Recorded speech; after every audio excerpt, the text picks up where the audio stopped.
What is good, YouTube? Quinn Wade coming to y'all with that instant basketball analysis exclusively on YouTube, of course, on Analysis Playground Playoff Edition. We're going to go live on Analysis Playground on there. We're going to talk about this Indiana Pacers team, the team that I did pick to win in 6 against the Knicks this year. And they are a team that did that, and they actually have done it in impressive fashion, blowing out the New York Knicks. It was crazy to see this game because the Knicks played so hard and they did so many things right in game 5, and they just collapsed in game 6. Just way too many layups, way too many dunks, way too many easy possessions, way too many threes, and the Pacers got whatever they wanted, however they wanted it, and it just worked throughout the entire game. And the Knicks just couldn't keep up. The Knicks couldn't stay at that pace, and they just couldn't score enough baskets and get enough stops to be able to put themselves in a position to even win this game, because they just kept going further and further away from winning it, and then eventually they got blown out by the end of the game, which is unfortunate for the Knicks fan that actually believed in this team and thought that they can go back home for a game 7. Even though they did score 108 points, they allowed the Pacers to get 125.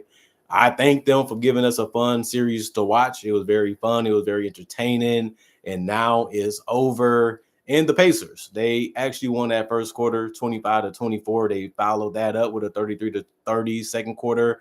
They got a huge gap at that point because of the third quarter, where they went 34-23, and then they ended up winning the fourth quarter 33-31, winning every single quarter of this game, allowed them to show that they're the better team. And they have shown that they play better, they play smarter, they play better defense, and they just are a more complete, well-rounded roster that fits together and play well off of each other. And they stars are so egoless that they can just do their thing, and they'll just treat everybody the same, and they respect everybody the same. And that ended up working out in their favor. And that's a big reason why they was able to win in this type of fashion. The New York Knicks, Mikal Bridges, 6 of 9 from the field, 1 of 2 from 3, 2 of 2 from the free throw line.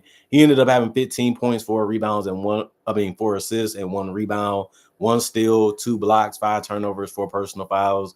He was a minus 17 and plus minus. He didn't take a lot of shots, but he still found a way to score within double figures, which is good to see. He was really trying to focus on locking down his matchup and being the best defender that he can be at a tough assignment tonight on Tyrese Halliburton for the majority of the game. And, he still was efficient when he had the ball, still knocked down his three, still got to the free throw line, did a lot of things right. You would probably want him to play bigger offensively, but the man is human. He only can do so much. And OG, he stepped up. He was off and on throughout this series, but this was a game where he really showed up. 37 minutes, he was 10 of 18 from the field, 2 of 7 from 3, 2 of 3 from the free throw line. But he actually had the most points on the team with 24, 5 rebounds, 3 almost offensive, 3 assists, 2 steals, 2 blocks, 1 turnover, and 1 personal foul. He was a minus 15 and plus minus. He played with effort. He tried to play as hard as he could, and it was working out for him. I also would say that his offense is showing that he has another level that he can possibly get to. He's not dribbling or really working hard to get to his spots. He just has good confidence in knocking down mid ranges or getting to a certain area on the court, and he's getting a good touch around those areas to be able to knock them in. Plus, he's not afraid to let those 3-point shots fly, even if it's contested. Sometimes it works, sometimes it doesn't, because it's a difficult shot. But I'm seeing, him as a good player, but he just got to continue to flatten out that jumper a little bit, so that way he can be more of a consistent scorer. And then Mikal, you just want him to bring it on both ends of the court as much as he can. And that's it for them. Karl-Anthony Towns, 38 minutes, actually was the most of all starters. It may not seem that way because it always looked like he was doing something wrong, but he did do some things right because he went 8 of 19 from the field. Not as good because he's a big man. Most big men, you want them to shoot 50% or higher because they're close to the rim, but he always liked to be on the perimeter more than in the paint. But he can still finish and score in the paint, and we seen that tonight, and it allowed him to get to the free throw line 10 times. But tonight he only made 6 of them. That's low because he's an 80% or higher free throw shooter usually, so he didn't really have that going tonight, and he didn't have the 3-point shot tonight. Even though he had good looks, he finished 0 of 4, just couldn't put him down tonight. But he did get 20 and 10, 22 points, 14 boards, 3 of them was offensive, 2 assists, 1 steal, 2 turnovers, 4 personal fouls. He was a minus 17 and plus minus. This was one of them games where you just like, what more could he have done but made more shots? Maybe, you don't rush him, maybe you don't force him, but the Pacers was all over him, forcing him to drive, forcing him not to get in his comfort zones and making him rush those jump shots sometimes too. And that's what they have to do to make it so they can get some advantage out of the shots that he takes. And ended up helping, but he did get in a little foul trouble too because he kept getting beat off the dribble, being late to where the guys was already at. And that's something he has to work on this offseason if he's going to be their big long term, because Mitchell Robinson, not really known as a scorer, although he did finish with 8 points. He was 4 or 5 from the field because he stayed by that dunker spot, or he was just grabbing offensive boards where he had 5 and 9 total rebounds. He also had 2 steals and 2 blocks. That's what he's out there for. He's strong, he's big, and he is a decent timer when it comes to protecting the paint. Not a great elite rim protector, but he can do it if you're lazy or you're not paying attention, and he can catch you. And he ended up doing that a couple of times tonight. 2 turnovers, 1 personal foul. He's a minus 18 and plus minus. He's on the court to score in that paint and rebound at a high level. He did that to the highest extent today that he could, because he was playing with other guys that was contributing to the rebounds too, as they should, as a team thing. And he did play 30 minutes, so they really used him a lot tonight. Jalen Brunson, he didn't go out the way that you thought that he would. He had 5 turnovers, and a lot of them were just really good defense by the Pacers. But he trusted his teammates to carry him, and it was 2 guys that had more points than him tonight. But he took only 18 shots, which was tied with Anunoby, and he didn't get to the free throw line a lot tonight. He was only at the free throw line twice, and he missed one of them. He also was 2 of 7 from 3. Some of them shots you will love if he continued to take if you're the Pacers. Some of them he still made anyway, but not enough of them to really hurt you.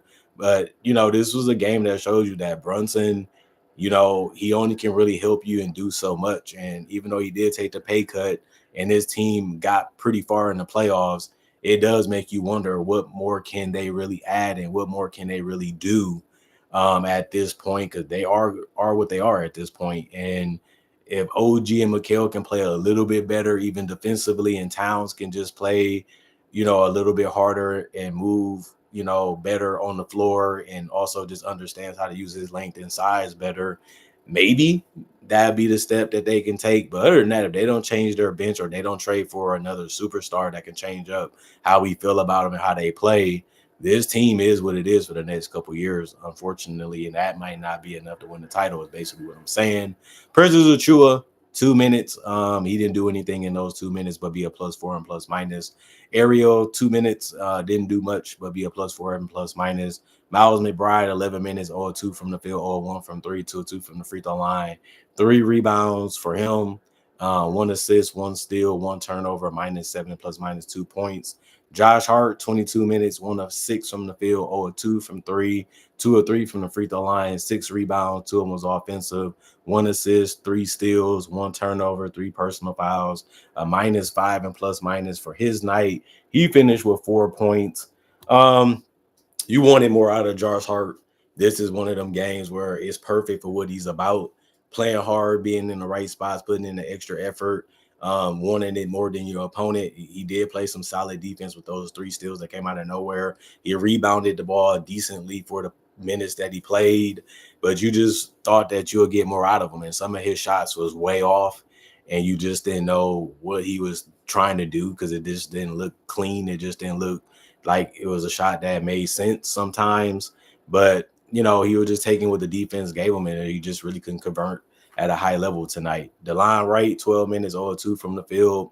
It was all threes, 2 of 2 from the free throw line, 1 rebound, -3 and plus minus 2 points. Landry Shamet came off the bench and finally lived up to all that hype people was pouring on him because he finished with 12 points in 16 minutes. He was 4 of 7 from the field. It was all threes, and he really had it going tonight, and that was really good for him in those 16 minutes that he played. He also had 2 assists. He did have 2 personal fouls, and he finished as a -1. He was the best bench player tonight, and that's something that's really good considering that he was a guy that they didn't even know was going to be on the roster for the rest of the season because of the injury that he sustained. And for him to be able to bounce back and contribute in the playoffs, which is the hardest thing to do, and showing people that he can still play at this level is a boost to his career, maybe give him a little bit of more longevity, which is good because he deserves it if he can continue to help teams out the way they did tonight in the other game too. Tyler Kolek, 2 minutes, 3 assists, +4 and plus minus. Pac Home, 2 minutes, +4 and plus minus. He didn't do nothing. Neither of those guys got on the court. Obviously, Tyler did more because he had assists, but number 4 didn't really do anything at all when he got on the court. And sometimes it be that way, especially when he played 2 minutes. The rest of the guys, Cameron Payne and PJ Tucker, didn't play. Coach's decision. 41 of 86, 47% from the field. 9 of 32, 28% from 3. 17 to 26, 65% from the free throw line. 13 offensive rebounds, 41 total, 23 assists, 10 steals, 6 blocks, 17 turnovers, and 16 personal foul. Man, they didn't shoot the three the way that they needed to, and they got to the free throw line a lot, but they didn't really take advantage of it as they only shot 65%. Like, this is a league where you have to make your threes and you have to make your free throws, especially when you rebound the ball at a good level. But they couldn't really take advantage of a lot of those opportunities. Even if they shot the ball even a little bit better, they probably still lose this game. It would just make it more intense and more closer. But that's just the game that they played tonight, and it just wasn't good enough. And the Pacers, the team that won, Pascal, the MVP of the Eastern Conference, 36 minutes. He was 10 of 18 from the field, 3 of 5 from 3, 8 of 11 from the free throw line. He had a big 30-point game, too. I'm proud of him. This man is already a champion. He won with the Raptors, and now he's showing you that he can score and do whatever he wants. And he's just a professional mismatch hunter. He's going to find a weakness in your defense and get that ball and go right at you. But he also can hit the mid-range. He also can pull up from 3. And all I can say is they just need to rebound the ball better in the next series, because him and Miles Turner didn't do that tonight. But they also didn't miss that much to be able to get offensive rebounds. But they did force a lot of misses on the Knicks, and they don't really, rebound at the highest level. I would say that's something they do need to do better when they go to the finals. 3 assists, 1 steal, 3 blocks, 2 turnovers, 1 personal foul, plus 25 and plus minus. Of course, you have to play harder and you have to do more if you want to eliminate a team that feels that they should be in the NBA finals and they're coming to your home court to show that they deserve it and they want to be able to beat you as quick as they can. And Siakam said, no, that ain't happening, man. I want this finals appearance. I feel like we're good enough to win it. All the starters tonight got in double figures because Aaron Nesmith had 10 points. Miles Turner had 11. Andrew Nembhard had 14. Tyrese Halliburton had 21. And it's just great to see this team play on and off of each other so perfectly. And everybody's in sync and understanding where they should be at and where they need to be at and what they should be doing if the possession continues to go on. And there's not too many hiccups that you can capitalize off on for them sometimes, especially if you're the Knicks. And it just worked out for them. It really did. And I love how they play basketball. It's gorgeous and beautiful to watch, especially because they can also ISO too with Tyrese, for example, Pascal, for example, and even Andrew. And they can always kick it out at the last second or even make a shot just playing off the ball also. But Aaron Nesmith, 20 minutes, 4 of 8 from the field, 2 of 4 from 3, 3 rebounds, 1 assist. 5 personal fouls, and he was a plus 13 and plus minus. Miles Turner, 21 minutes, 4 of 6 from the field, 2 of 3 from the 3-point line, 1 of 1 from the free throw line, 2 rebounds, 1 turnover, 5 personal fouls. He was a plus 11 and plus minus. He was just spacing that floor out and just punishing the New York Knicks, for just even helping off of him or not rotating to him or not closing out to him.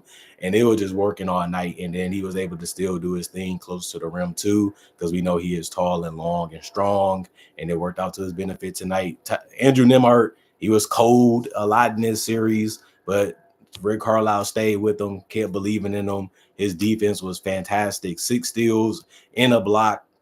He ended up having 1 turnover and 2 personal fouls. He also was 2 of 5 from 3, and he hit the threes that really made the crowd go crazy. Finished 6 of 12 from the field. He had 8 assists too. This man keeps the ball moving, can penetrate a little bit, just has good IQ and understanding of the game. 3 rebounds, and this man read the offense perfectly and played it perfectly. I should say he read the defense perfectly and read what they should be doing, what they shouldn't be doing. And when he got the ball, he was always making the right decision, whether it was passing or scoring. And he would just really wanting those matchups defensively because he was showing we want to win this game, and that's what you need everybody to be doing. And I feel like the starters really set the tone for the bench. You have to play this hard, you have to do these things if we're going to come out winners and eliminate a team that's desperate and want to find a way to get back to their home court so they can advance too. Tyrese Halliburton, 37 minutes, tied with Andrew Nembhard for the most in the game. 9 of 17 from the field. He was also 2 of 5 from three. 1 of 1 from the free throw line. 6 rebounds total, 13 assists, and 21 points. Like I said before, he also had 3 steals and a block, 4 turnovers, and 2 personal fouls. He actually was a plus 24 and plus minus. A spectacular game from Tyrese. This man only had 4 turnovers tonight out of the 13 assists, and he was handling the ball a lot tonight. But he still believed in his teammates. He continued to trust his teammates, and he continued to find them in their comfort zone while also looking for his opportunities and his shots throughout the entire game, and just upping his level of intensity on the defensive end, showing them that whoever you put me on, I'm going to try to come at them and make it tough and difficult. And he only had 2 personal fouls. The guys like Miles Turner and Aaron Neesmith was the guys that fouled the most in the starting lineup. Like I said, they both went for 5, and that was actually the only 2 that did that tonight. James Johnson played 1 minute. He didn't do anything but be a -3 and plus minus. Obi Toppin, man, I love his game. Just big, strong, fast, and got nice self-touch around the paint, and also can dunk it strong, and he can also hit the three. 7 of 11 from the field, 2 of 4 from three, 2 of 2 from the free throw line, 6 boards. One of them was offensive, 3 blocks, 1 turnover, 2 personal fouls, a -6 and plus minus. He ended up finishing with 18 points.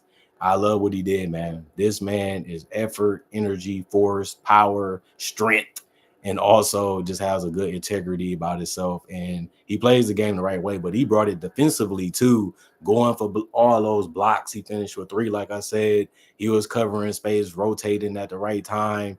He just was perfect for them all night, whether it was defense or shot making or rebounding. And he was just good at being at the right spots at the right time too. Jarris Walker unfortunately got a little minor injury. Hopefully, 7 minutes. He was 1-on-1 from the field. He did get a board. It was offensive. +1 and plus minus 2 points. First, he played 1 minute. Didn't do anything because of that reason, but he finished as a -3 and plus minus. Thomas Bryant was great. 13 minutes, 3 of 5 from the field, 3 of 4 from three, 2 of 2 from the free throw line, 3 rebounds, 1 of them was offensive. He also had a block, a personal foul, a +7 and plus minus. He also was the guy that got 11 points tonight off the bench. So he was the second guy to get in double figures in any statistical category off the bench. The man had them 3 balls going, man. He has the size. He gives you so much versatility because of his quickness and his speed and his length. But, man, he was killing them from the 3-point line. And he also was able to get to the free throw line and make all his free throws. And that's always a good thing to see. TJ McConnell didn't have it going besides making that 3. They left him open again. He missed it. Finished 1 or 2 from there, but he finished 1 or 4 from the field, even though he had some decent looks. He just didn't make enough of them, even though he didn't take that many shots.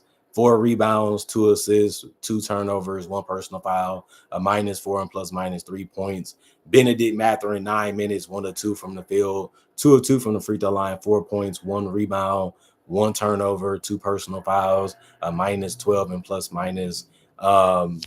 He didn't have the games that he had the last 2 games before this one, but he didn't have a bad game either. So, just coming in, scoring, and doing what's needed is all they ask you to do, and he did that tonight. He only played 9 minutes, so that's not going to be something that's going to be crazy statural wise. And other than that, Ben Shepherd went 0-1 from 3, finished with 0 points, but he did have 2 rebounds and 3 assists. Still a good game from him. Did have 2 personal fouls in 20 minutes. +7 and plus minus. The rest of the guys, Isaiah Jackson and Tony Bradley, they didn't get on the court for this one. Hopefully they can get on the court for the finals. 46 of 85, 54% from the field, 17 to 33, 51% from 3, 16 to 19, 84% from the free throw line. They shot amazing from 3 and from the field, and they did a really, really solid job at the free throw line. But they did get out rebounded because they only had 36, but they moved the ball so crisp and so fast. And it was just some easy passes to make and just goal was just to put points on the board and defend as best as they could, and it ended up working out. But they finished with 30 assists, which was 7 more than the Knicks. They also had the same amount of steals, was 10. They had 3 more blocks with 9, and they did have 12 turnovers, which was less than the Knicks. And they also did commit more personal fouls with 23. But like I said, the Knicks didn't really make that many anyway. So when they got there, they didn't really take advantage of it. And it ended up being a plus because if you're missing them, you ain't scoring. And then the team can get the rebound and score back on you and put you further down, which ended up happening for the majority of this game, especially after that third quarter. But if you're going to lose every single quarter and you're not going to step it up defensively, you're going to lose that game. And that's what you would be surprised about, as it being a elimination game. You would think that the Knicks would have came with it, and you would think that they would have really pushed it, the entire game on both ends of the court like they did in game 5. This team looked totally different. But you can say, well, maybe the Pacers played a different game because they was more prepared based off what the Knicks did do to them. They was maybe more able to adjust. They was more ready for it. And then they was just able to get back to playing their regular style of basketball. You can say it that way. All I can say is the Knicks fans should be very hurt. They should be very disappointed. They're a diehard fan base. They really want a championship. They really felt like this was a great group of guys. They believed in Brunson. But if you can slow down Brunson and you can handle Towns, that's their all-stars. That's their bread and butter. A lot of the time, you have a good chance coming out that game as a winner, especially when Pascal going for 30. And then you got Tyrese Halliburton going for 20 and 10 and just going out there finding everybody and helping the others play their role in the game on both ends of the court, bringing it harder than the Knicks did. Also was a big reason why they was able to close this series out. And then they able to get to the NBA Finals, which they haven't done since the 2000s. And this is only the second time they've been there. So the Pacers fans are going to be very happy that their team is competing for a title. But if you want to know what I think about this Oklahoma City Thunder team versus the Indiana Pacers team, I got that as my next video coming up separate from this, because some people care about this game and not the other game. So I'm going to do it that way for that reason. So that should give you a reason to comment, like, subscribe, and share, and hit the notification bell for more analysis for that reason. And I got conversation video just like this coming in the future and all over my channel already. Plus I got breakdowns of real footage of legends, current legends, rookie, and other future legends, and also mock drafts and draft coverage. So you love that type of stuff, this is the channel for you. Will love it. Plus I got over 3,000 plus videos already on my channel that you can watch and enjoy. Plus I make videos every single day that I'm living, so that gives you something to always look forward to and always have some entertainment when it comes to the game of basketball. That's something that you should love and enjoy anyway, if you're a fan of this sport. Other than that, thank y'all for watching. If y'all don't have nothing to say in the comment section, y'all don't have nothing to say in general, I'm just gonna wrap it up by saying, hope you guys had a good day. Hope you guys enjoying your weekend. Hope you guys got some rest. Hope you guys got some good food. Hope you guys had some fun. Hope you guys had some time to do some other things. And hopefully you guys had a blessed day. On top of that, thank y'all for coming back, watching, staying subscribed, and appreciating the content for what it is. And on top of that, let's continue to try to make 2025 a better year than 2015. That's a goal of this channel, the only goal of this channel this year. So let's just have fun doing it. We had a good 5 months. We're going into that 6. So let's try to do that halfway, like we did 6 months of going hard, making content every single day, basically, and you guys continuing to watch. So let's do that for the rest of the year too. So let's not forget about that, and let's have fun reaching that goal. And that's something I'm going to look back at like, man, 2015, a lot of things went right that year for this channel. A lot of y'all came and subscribed and been subscribed since that year. So it does make a whole lot of sense to try to out top that year. And one of the best ways to do it is being more consistent and giving y'all more content and giving y'all more things that I think about, because that's the whole purpose of this channel and the reason why I started. Plus I got the time to do it. So let's continue to enjoy each other and have fun with each other as much as we can, because we know we're going to be deceased eventually. So all I can say is I'm giving y'all as much as I can. I'm enjoying it and loving it. It seems like y'all doing the same. Other than that, I'm going for now. Y'all stay blessed up. Peace. See y'all in the next video a little later today.